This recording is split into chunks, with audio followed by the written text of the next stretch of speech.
consumer and see what you're seeing.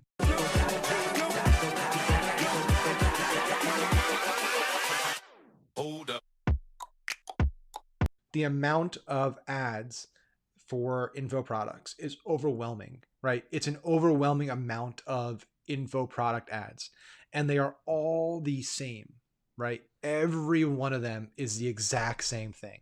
It's a image of a dude, on a stage, or it's a quick little video clip of that person saying something. It's talking about how they have the secret sauce, their credentials, and then it sends them to a training. That training is clearly not live, although they make it seem like it's live. The next one, how for some magical reason, they're able to basically teleport and clone themselves to do live trainings every 15 minutes because everyone knows what Webinar Jam looks like, every webinar looks like, and it's a webinar. And then on the webinar, they sell something, and then there's some ads after and some emails. That is the process that every single person selling an info product right now does. Every single person, right? I have yet to see a person that does it differently. And so part of you needs to recognize the fact that, hey, there's a reason why people are doing things like this, because there's some merit to it. It works, right? The other part, though, needs to realize that if that's your target demo, if all of these people are going after the same customer, what does that mean?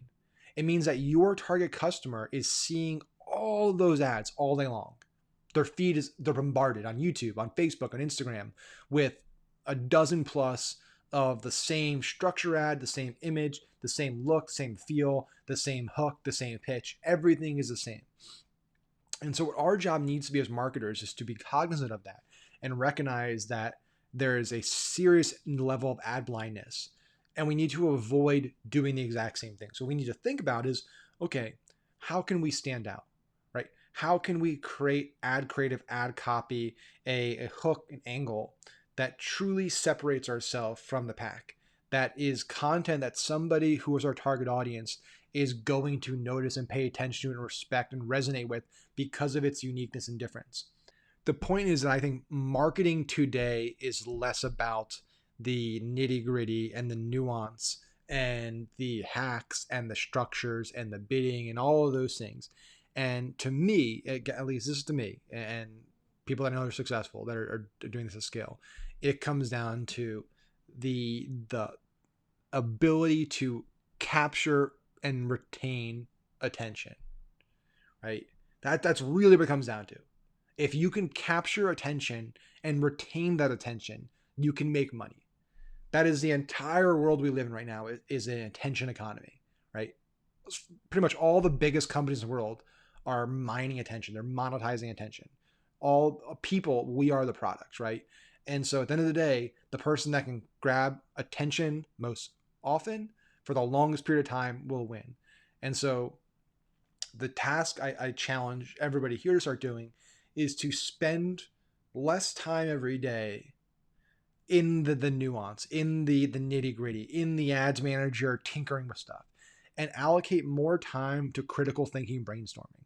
I think this is something that it's not spoken about enough. Mindset's not talked about enough. And it's a game changer, right? Like one really, really creative angle can be way more profitable for a much longer period of time than finding the right manual bid for one ad set, right?